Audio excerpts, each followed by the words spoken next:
Jeune, comment devenir rentable? La jeunesse doit-elle toujours être utilisée comme marchepied par des politiques, par des leaders d'opinion, sans idéal? Oui, c'est 12 août 2024, c'est la journée internationale de la jeunesse. Que faire de cette jeunesse que beaucoup appellent plutôt l'avenir des demain? Mais la jeunesse est aussi l'avenir d'aujourd'hui pour construire une nation, un capital humain à ne pas négliger. Alors, sur ce plateau, pour cette journée de la jeunesse, je reçois pour vous un écrivain, un futurologue, un coach. Il est médecin en santé publique, expert en santé publique, docteur Michel Mouvoudi. Bonjour et bienvenue. Merci beaucoup, cher Crispin. Comment tu vas? Très bien, et vous-même, ça va? Ça va, 5 Vous sur n'êtes 5. plus à présenter, vous êtes désormais une personnalité connue par beaucoup de Congolais parce que depuis 15 ans, vous formez des jeunes. Les jeunes qui doivent être utiles à cette grande nation qu'est la RDC. Les jeunes qui ne doivent plus désormais compter sur leurs leaders, mais compter sur eux-mêmes. Et les jeunes peuvent devenir rentables. Et d'abord, parlons de ces formations que vous donnez gratuitement depuis plusieurs années, sans financement. Ça, c'est aussi un miracle. Écoute, d'abord, merci. Merci beaucoup, cher Crispin. Moi, c'est toujours un plaisir de débattre avec toi, mais surtout de réveiller l'opinion, de sensibiliser les jeunes.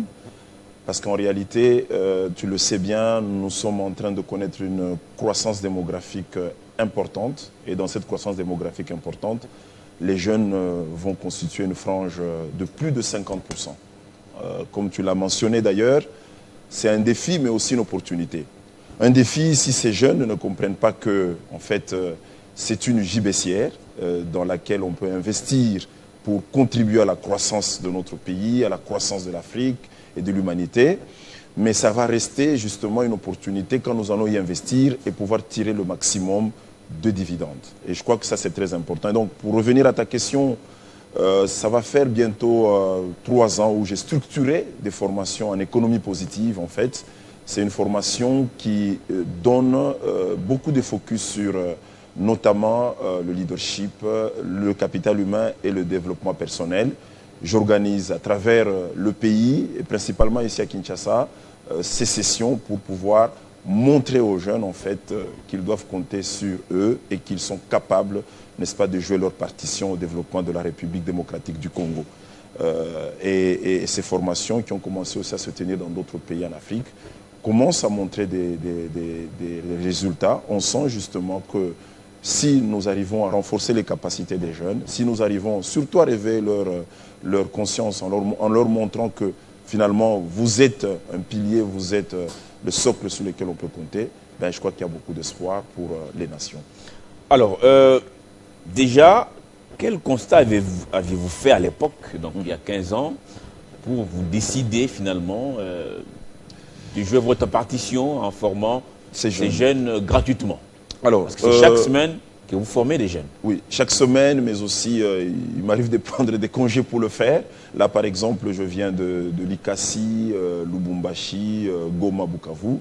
D'abord, premièrement, il faut comprendre, M. Crispin, que le monde est en train d'évoluer. Et ce que je donne comme message à tous les jeunes, c'est de prendre conscience qu'en fait, qu'aujourd'hui, on a une très grande évolution des technologies. En 1970, personne ne pouvait s'imaginer que les technologies pouvaient évoluer avec une telle vitesse. Okay? Et chaque jour qui passe, dans chaque domaine, vous avez des nouvelles connaissances, n'est-ce pas? Vous avez des nouvelles idées.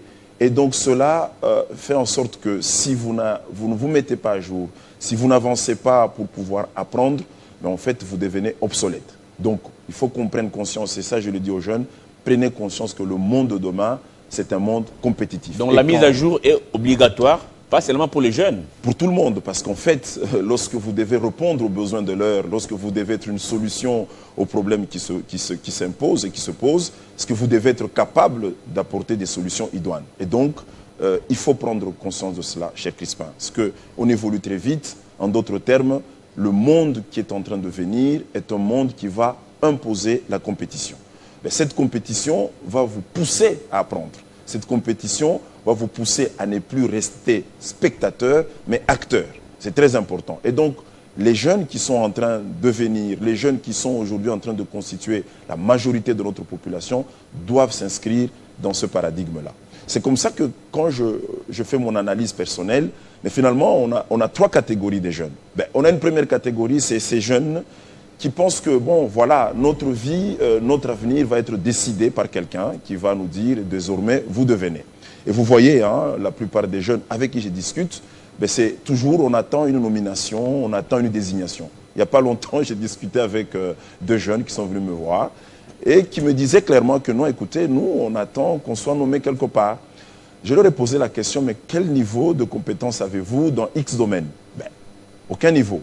Et comment ça va se faire qu'on vous nomme? Et dit, voilà, non, nous on attend parce qu'on a eu des promesses qu'on va être quelque part. Je leur ai dit, attention, c'est vrai que vous pouvez être sollicité pour pouvoir exercer un pouvoir, exercer une fonction, mais attention, lorsqu'il s'agit de faire de l'exercice institutionnel, c'est une question de compétence. Mais vous devez prendre le temps de vous former, vous devez prendre le temps de renforcer votre capital humain. Donc ça veut dire investir dans vos savoirs, dans vos expériences et dans vos compétences. Malheureusement, ce jour-là, j'étais déçu de voir que déjà, le plus gradé avait au maximum un diplôme d'État. Je termine. Oui. Et la deuxième catégorie, M. Crispin, ce sont ces jeunes finalement qui ont terminé, qui ont pu étudier, n'est-ce pas, mais qui se posent la question à qui la responsabilité de notre démarrage, à qui la responsabilité de notre départ dans la vie active, n'est-ce pas? Et ces jeunes ont juste besoin de conseils. J'en croise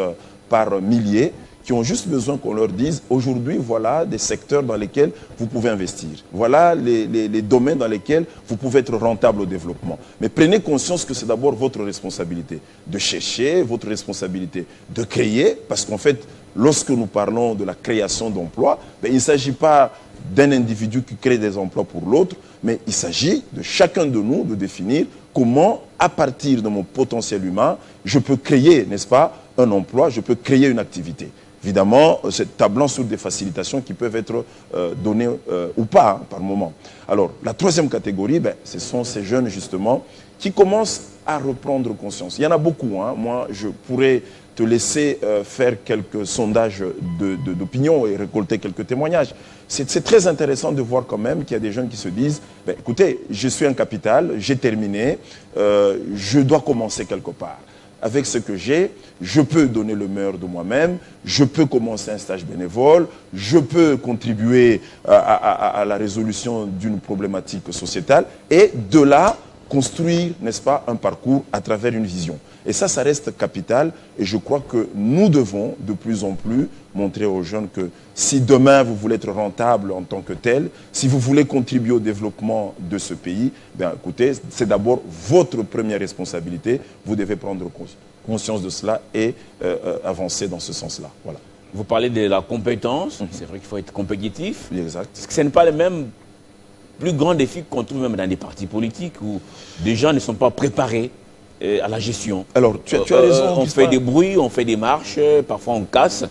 Mais une fois qu'on vous donne même ces postes-là, vous n'en savez quoi faire. Exactement. Comme tu le sais, Crispin, j'ai le temps justement de discuter avec les jeunes de toute tendance. Et il y a quand même 2 sphères qui m'intéressent. C'est vraiment les jeunes qui sont dans les partis et les jeunes qui sont totalement noyés dans une mauvaise compréhension de ce que c'est une église. Alors, ici, je voudrais quand même passer un message, c'est que quand vous prenez les jeunes qui sont dans les partis, en tout cas, la plupart, c'est l'attentisme. Okay? On est militant, on attend on va nous nommer. Alors, posez la question à ces jeunes. Aujourd'hui, si on te nomme directeur, si on te nomme conseiller, quel est le contenu que tu vas apporter? Parce que finalement, quand on va te nommer, on va faire appel à une compétence que tu dois avoir. Et donc, ça ne sert à rien de dire oui, nous devons avoir. Le travail à faire, c'est comment j'investis dans mes compétences, comment j'investis dans mes savoirs pour que justement, demain, je sois capable d'être à la hauteur. Et ça devait être des programmes structurants qu'on devrait mettre en place pour pouvoir aussi aider les jeunes à apprendre, n'est-ce pas? Les aider, ça veut dire leur offrir cette possibilité. Nous, on est en train de le faire avec les modestes ressources que nous avons. Mais je crois qu'on peut, ensemble, par solidarité, arriver à couvrir davantage les jeunes. Je pense que notre pays, c'est quand même plus de 50 millions de jeunes. Ça, c'est d'une part. Mais d'autre part aussi, c'est commencer à réveiller dans la conscience des jeunes le fait que, attention, ce pays va reposer sur vous. Vous ne pouvez pas rester dans une compétition spectateur. Vous devez être acteur. Vous devez vous dire comment est-ce que nous aussi, nous travaillons pour que finalement, le jour où je suis nommé, le jour où je suis désigné, ben, qu'on puisse dire, nous avons une fierté, voilà un jeune qui peut faire le travail. Ça, c'est le premier élément. Le deuxième élément, c'est regarder dans les églises. Aujourd'hui, passer à travers les assemblées, à travers les églises. J'étais une fois invité dans une église, je ne vais pas donner le nom ici.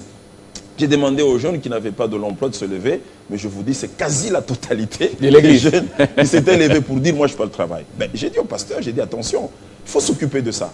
C'est bien de dire aux jeunes, venez, nous allons prier pour que vous puissiez avoir le travail, mais attention, l'église n'est pas là pour que les gens soient riches.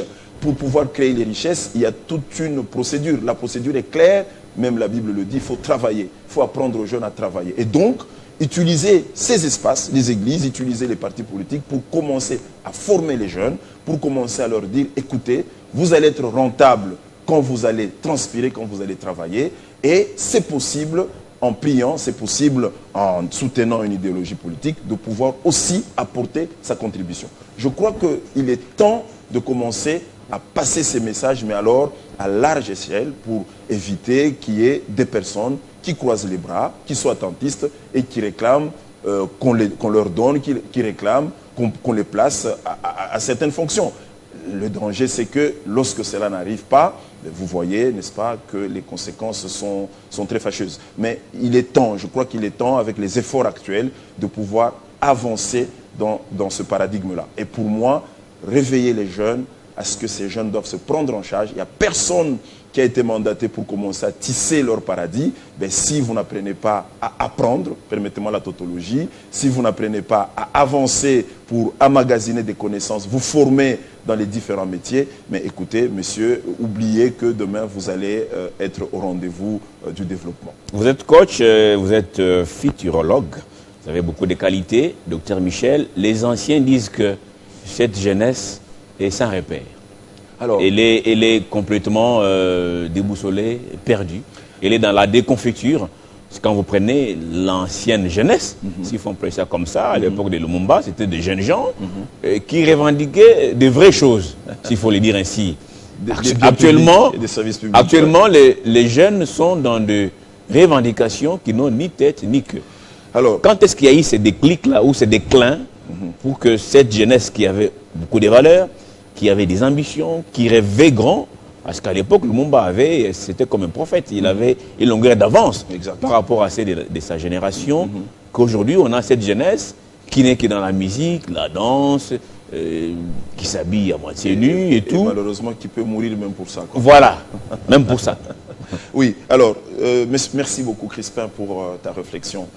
Alors, ce qui est important d'abord de comprendre, c'est que prends l'année 1970 comme étant une année de révolution. En fait. Parce que, en réalité, quand vous regardez la dynamique de développement, les années 70 ont été marquées, comme je venais de te dire, par une grande évolution des technologies. D'accord ?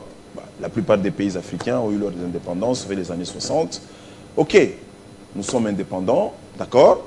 Il nous appartient à nous de prendre conscience qu'il faudra bâtir nos pays, n'est-ce pas ? Mais je crois qu'à ce niveau-là déjà, il faut voir comment est-ce que certaines personnes se sont comportées, n'est-ce pas?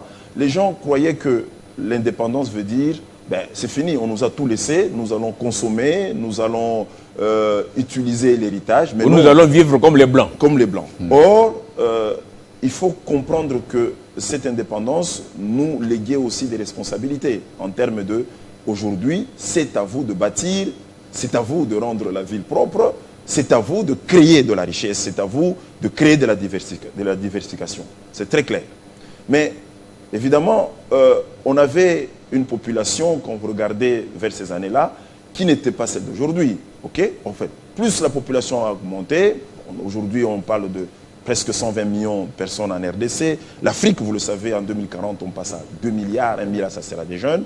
En fait, les besoins ont augmenté, n'est-ce pas? Il y a eu beaucoup d'autres événements, notamment, comme je mentionnais, la révolution numérique avec les big data, l'intelligence artificielle qui est en train d'aller très vite. Personne ne pouvait s'imaginer la vitesse avec laquelle ces éléments-là ou ces facteurs ont évolué. Et donc, tout d'un coup, le paradigme change. Le paradigme devient, OK, on a eu un pays, on est indépendant, nous jeunes, nous devenons majoritaires. Alors, au lieu de se poser la question dans le sens de comment nous devons apporter notre contribution à cette évolution, mais comment nous devons jouer notre partition à ce que notre pays compte aussi sur nous, ben, nous restons encore dans l'ancien modèle où nous attendons tout d'en haut. Et donc, ça, les paternalismes. Exactement. Et ça c'est hérité des Belges ou c'est notre modèle qu'on s'est créé nous-mêmes? Non, je ne vais pas citer les Belges. Les Belges sont pas... Non, c'est-à-dire qu'on attend tous des papas. Exactement. Mais il faut quand même dire que... Ou des grands boinas. Il faut dire quand même qu'on est indépendant depuis 1964. Pour moi, c'est d'abord une question d'autoresponsabilité, ok, y compris dans les jeunes. D'accord? Et malheureusement, quand on a commencé à voir ce mouvement-là, l'erreur commise, c'est dire aux jeunes, et vous l'entendez jusqu'aujourd'hui, attendez, il vous sera donné, attendez, on fera pour vous. Attendez, ça va venir. Et donc, vous assistez justement à des jeunes, au lieu de prendre le temps de se former, au lieu de prendre le temps d'apprendre, au lieu d'apprendre le temps d'investir en soi, d'investir dans des savoirs, mais finalement, ces jeunes pensent, signent et jurent par une promesse. Et ça, c'est très dangereux. C'est comme ça d'ailleurs que j'invite beaucoup de décideurs, nous tous, hein, parce que quand nous rencontrons cette couche de la population, notre message devrait aller vers qu'est-ce que vous êtes capable de faire et leur dire ce que vous ne pouvez pas faire pour vous, personne ne le fera à votre place. Du reste, les efforts de facilitation, les efforts de création qui sont en train de se faire, ces efforts, quand on aura des opportunités, ben, ces opportunités vont être potables, vont être, n'est-ce pas, matchées à des jeunes qui ont des compétences. Ça, c'est très, très important. Mais au-delà de ça, Crispin, c'est aussi le socle des valeurs. Parce que je l'ai toujours dit, ce n'est pas seulement l'intelligence intellectuelle, si tu veux bien, qui contribue au développement d'une nation, d'un pays, mais c'est aussi des valeurs. Quand vous avez aujourd'hui un pays avec des personnes qui oublient des valeurs comme la bonne gouvernance, l'intégrité et autres, mais vous avez du mal. Et donc, c'est comme ça qu'il est important que dans les formations que nous donnons, et moi j'insiste, au-delà, n'est-ce pas, d'inviter les jeunes à pouvoir investir dans leur savoir, leurs compétences, leurs expériences, nous martelons beaucoup sur les valeurs. La solidarité, l'altruisme, la bonne gouvernance, l'empathie. Toutes ces valeurs, n'est-ce pas, sont, n'est-ce pas, des déterminants pour contribuer à la croissance économique de notre pays et, par ricochet, contribuer aussi à la croissance de notre continent. Vous êtes les promoteurs du groupe Suite de Solidarité, compétences, intelligence, développement et expertise, avec plus de 80 000 membres à travers le monde, il faut les signaler comme ça. 1 million d'ici 2026. 1 million, oui, c'est des bonnes guerres en tout cas, vous allez y arriver certainement, avec autant de défis. Alors, depuis 15 ans, vous formez des jeunes, vous avez formé plus de 10 000 jeunes aujourd'hui. Ouais. Est-ce qu'il y a, parce qu'un enfant de 15 ans, c'est déjà un enfant qui sait lire, écrire, qui peut même décider, même s'il n'est pas encore complètement majeur. Est-ce que 15 ans après les débuts de vos formations, est-ce qu'il y a des témoignages aujourd'hui ou de jeunes gens que vous pouvez citer ou dire, voilà, tel était comme ça, il a été orienté, coaché, il est devenu utile. Est-ce qu'au niveau des groupes CID Solidarité, on peut trouver une pépinière, c'est-à-dire des jeunes de qualité? Bien sûr. Parce qu'aujourd'hui, dans les partis politiques, il n'y en a pas. Bien sûr. Bon, dire il n'y en a pas, c'est trop. Il y en a peu. Mais nous devons aussi travailler avec ces gens-là. Et voilà. Parce que finalement, c'est aussi une grande frange de jeunes qu'on retrouve dans ces oasis. Mais il faut y travailler. Moi, je pense que c'est le type de message que nous lançons, c'est le type de motivation que nous donnons. En fait, nous avons ce devoir, en tout cas, de pouvoir contribuer à la croissance de cette jeunesse, tout en disant à cette jeunesse, attention, c'est à vous aussi de suivre. Hein. C'est vous qui devrez suivre, c'est vous qui devrez tenir la corde. Alors, je crois que tu le suis un peu. Hein. Tu es parmi les quelques journalistes très bien branchés sur ces activités de formation que j'appelle des activités d'investissement, parce que chaque formation est un investissement que vous placez dans une personne. Je te laisserai suivre ces jeunes à travers mes réseaux. Je crois que tu sais le voir à travers mes sites, mais aussi, il y a un livre que je vais sortir bientôt qui s'appelle Colline. En fait, c'est un recueil de témoignages de tous ces jeunes qui sont partis de zéro Et aujourd'hui, ce sont des jeunes qui arrivent à donner aux autres, qui arrivent à contribuer drastiquement au développement de notre pays. Il y en a par dizaines, par centaines à travers les provinces. Et je crois que le 12, nous avons un webinaire qui va être organisé pour pouvoir, encore une fois de plus, réveiller la conscience des jeunes et leur montrer que c'est à eux de jouer la partition du développement dans notre pays. Je crois que tu pourras être là et suivre de très bons témoignages. Alors, il faut que je te dise quand même qu'il y a 3 éléments qui nous motivent à avancer sur ce champ. D'abord, le premier élément, c'est que lorsque nous rencontrons les jeunes, M. Crispin, le premier élément, c'est que vous sentez que c'est des jeunes qui n'ont plus confiance en eux. En fait, pour eux, on a échoué, voilà, on nous a trahis, nous n'allons pas réussir, le monde est en train de prendre des tournures qu'on ne croyait pas. Premièrement, il faut déjà relever cette confiance dans ces jeunes en leur disant, attention, c'est vous-même, n'est-ce pas? Vous devez compter sur vous, vous ne devez pas douter de vous. Que le fait que vous soyez là, il y a une raison. J'aime bien dire, rappeler aux jeunes que la première entreprise qu'ils ont, c'est leur vie. La vie que vous avez, c'est une entreprise. Et vous verrez que ma formation table sur ça. Je passe en revue la gestion d'une vie comme une entreprise. Ça, c'est le premier élément. Le deuxième élément, c'est de dire aux jeunes, attention, l'argent que vous cherchez, parce que la plupart des jeunes, c'est comment avoir de l'argent. D'accord. Comment réussir? Je leur dis, la réussite, l'argent, ce sont des résultats, ce sont des subséquences. En fait, quand vous lisez l'histoire des gens qui ont réussi dans la vie, il n'y a personne qui vous dira, ben, écoutez, j'ai hérité, on m'a donné. C'est toujours le résultat d'un processus, d'un engagement, d'un sacrifice. Il faut que les jeunes d'aujourd'hui apprennent à se sacrifier, apprennent à transpirer, apprennent à travailler. Ça, c'est très important, M. Crispin. Et c'est comme ça que vous voyez, malheureusement, la plupart veulent aller vite dans la politique parce que quand vous posez la question à ces jeunes, mais pourquoi vous entrez dans un parti? Parce que là-bas, on m'a dit qu'on va me nommer. Il suffit seulement de revendiquer. À la fin, on me donnera un poste. Je dis non. Même si on te donne ce poste-là, tu dois faire preuve, n'est-ce pas, de compétences. Donc, du coup, il faudra comprendre que ceux qui ont aujourd'hui des moyens, ceux qui réussissent, en fait, cette réussite est une subséquence. C'est la vision qui précède les moyens et non l'inverse. Et ça, je commence à aimer parce que quand je dis ça aux jeunes, je vois comment il y en a qui commencent un début, qui se disent ben, comment je peux travailler dans une station d'essence, comment je peux me lancer dans une activité entrepreneuriale, comment je peux être répétiteur d'enfants, comme nous l'avons été à l'époque pour pouvoir soutenir nos études. Et bien, petit à petit, on voit qu'on avance. Et troisièmement, M. Crispin, il faut amener les jeunes à croire à la solidarité. Je crois que nous constituons aujourd'hui une vraie frange dans ce pays. Et je pense que par solidarité, si nous nous mettons ensemble, si nous travaillons à travers des plateformes intégrées, c'est d'ailleurs pour cela que j'ai lancé en 2016 le groupe CID Solidarité, en fait, qui est un groupe de solidarité pour le développement humain, pour que finalement, toutes les initiatives autour de la jeunesse puissent articuler. Aujourd'hui, quand vous regardez dans notre pays, nous avons beaucoup d'initiatives. Il y a beaucoup d'ONG, il y a beaucoup de dynamiques, mais nous sommes très fragmentés. Chacun veut montrer dans les réseaux sociaux ce qu'il a fait.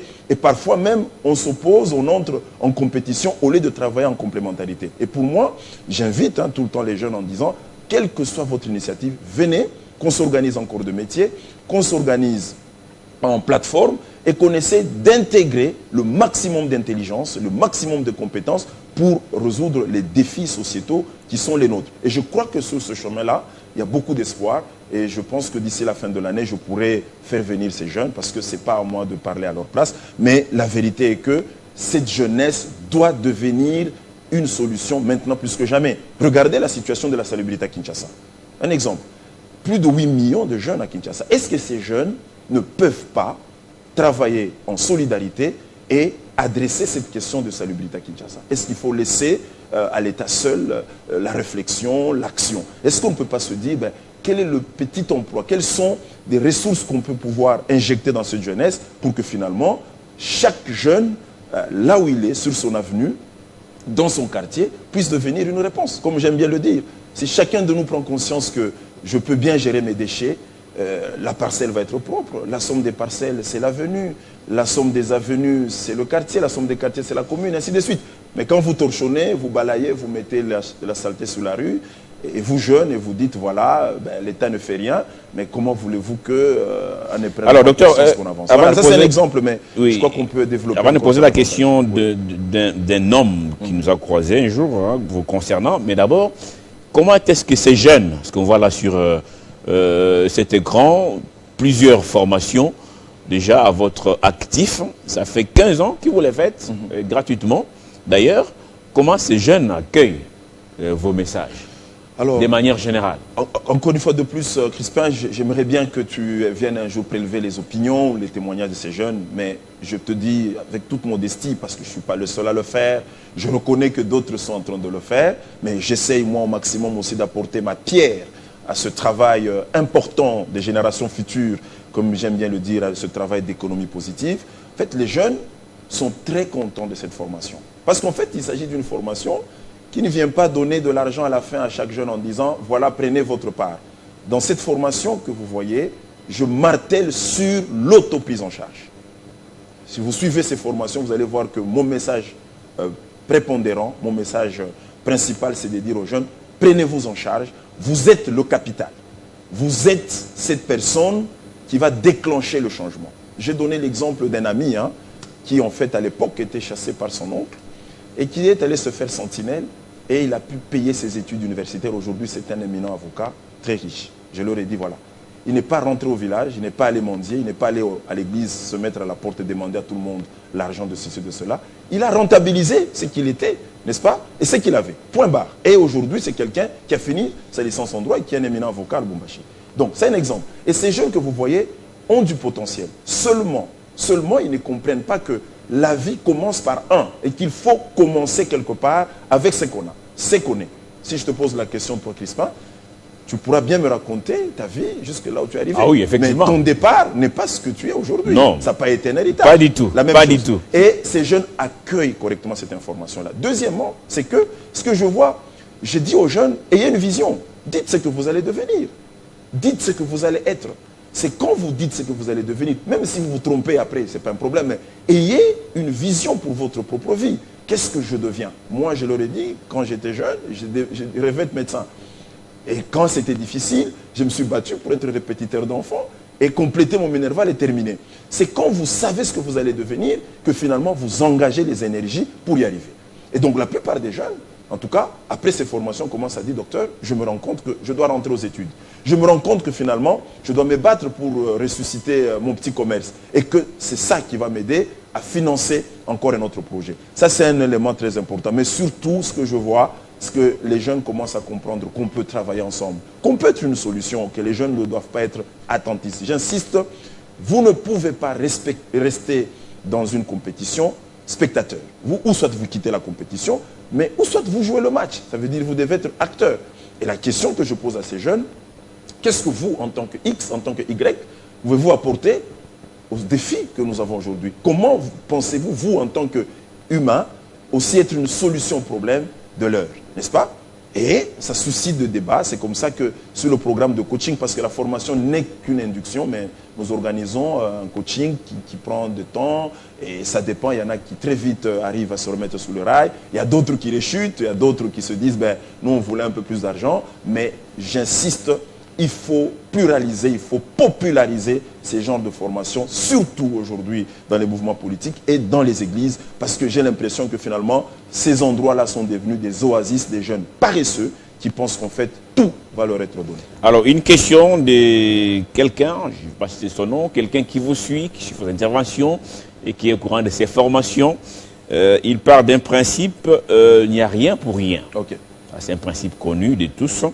Et il pose la question, parce que vous dites, cette formation, ou ces formations sont gratuites. Oui, ils sont gratuites. Ces jeunes ne payent rien. Attention. Alors, oui, la question, oui. Il dit, docteur Michel Mouvoudi, est-il un Père Noël, un bon Samaritain ou une armée du salut? Non, un Congolais. Autrement dit, qu'est-ce que Michel Mouvoudi attend en retour comme individu?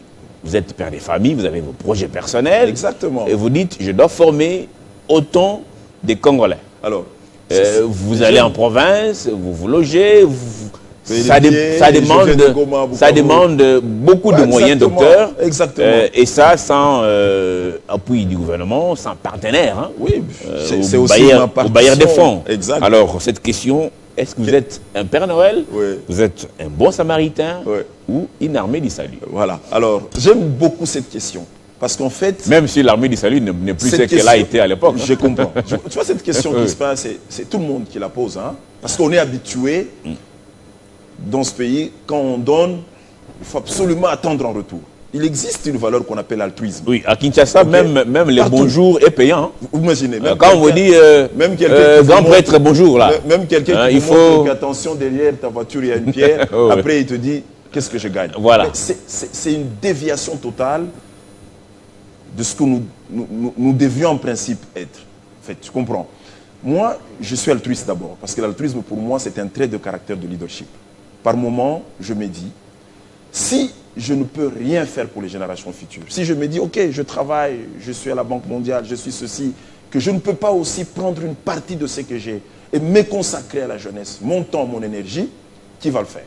Parce que nous assistons à des millions de jeunes qui sont en masse et qui n'ont pas de repères, qui n'ont pas de ligne.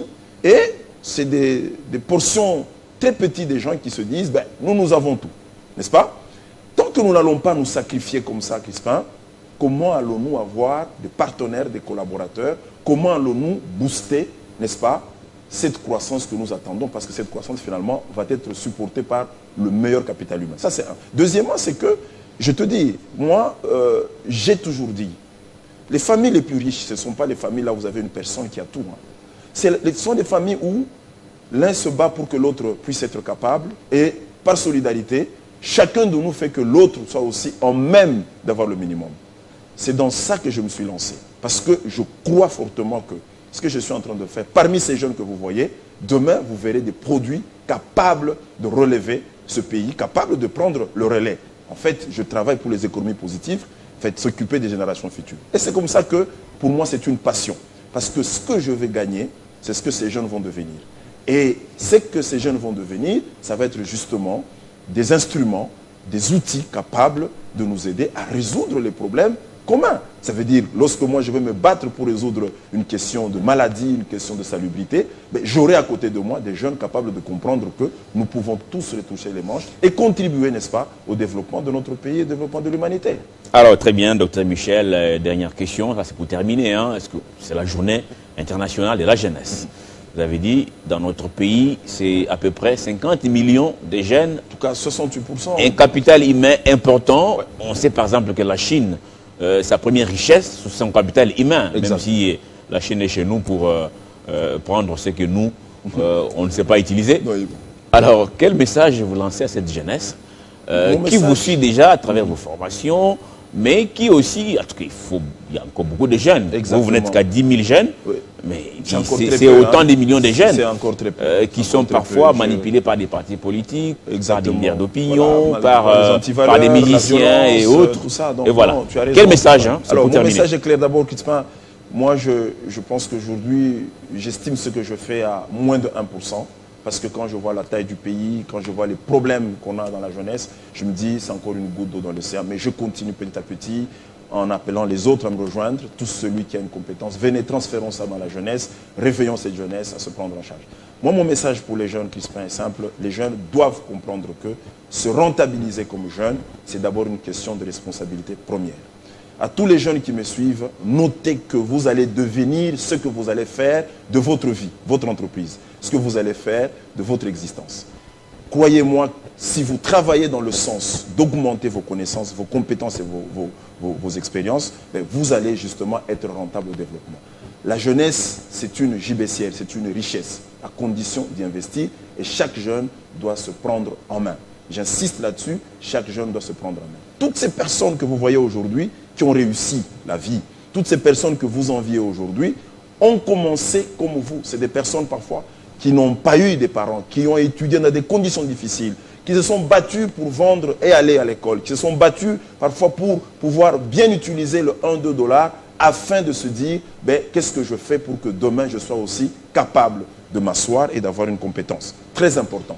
Et la jeunesse d'aujourd'hui ne doit pas être une jeunesse attentiste, une jeunesse qui est en train d'attendre que le buffet, que le paradis soit préparé.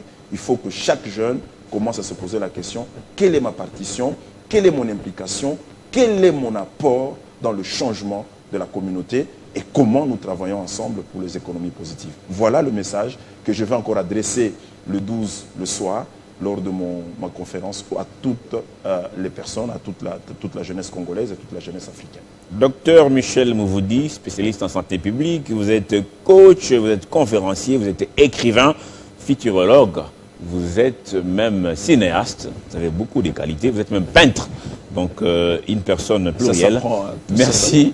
Merci pour cet échange. Merci beaucoup. Ça a été toujours un plaisir pour moi de partager avec vous ces plateaux.